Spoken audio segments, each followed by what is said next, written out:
Lucy had always been fascinated by crime. As a child, she would devour true crime books and eagerly watch documentaries about notorious serial killers. But as she grew older and pursued her education in criminology, her fascination turned into an obsession. Lucy was determined to make a name for herself in the field of criminology. She spent countless hours poring over crime data, looking for patterns and trends that could help law enforcement agencies better combat crime.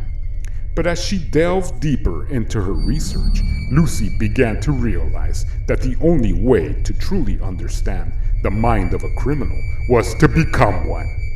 At first, Lucy's murders were sporadic and unplanned.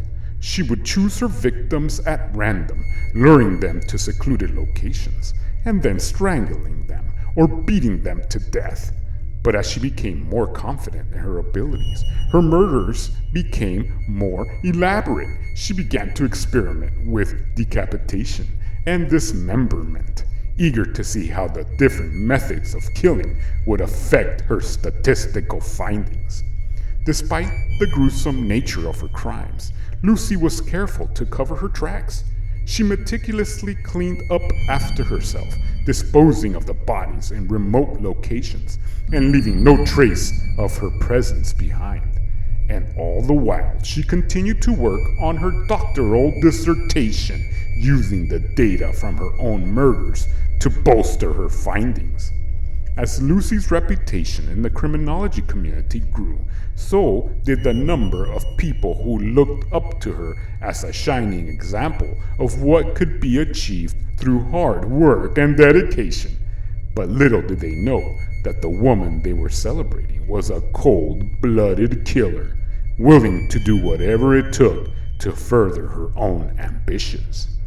And as Lucy put the finishing touches on her dissertation, she felt a sense of satisfaction unlike anything she had ever experienced before.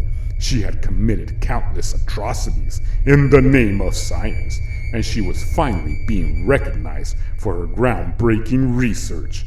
But as Lucy sat alone in her office, surrounded by the evidence of her crimes, she couldn't help but wonder who would be the next statistic in her report. Would it be one of the people who had celebrated her success, or someone she had yet to meet? Only time would tell, but the one thing was certain: Lucy would stop at nothing to achieve her goals.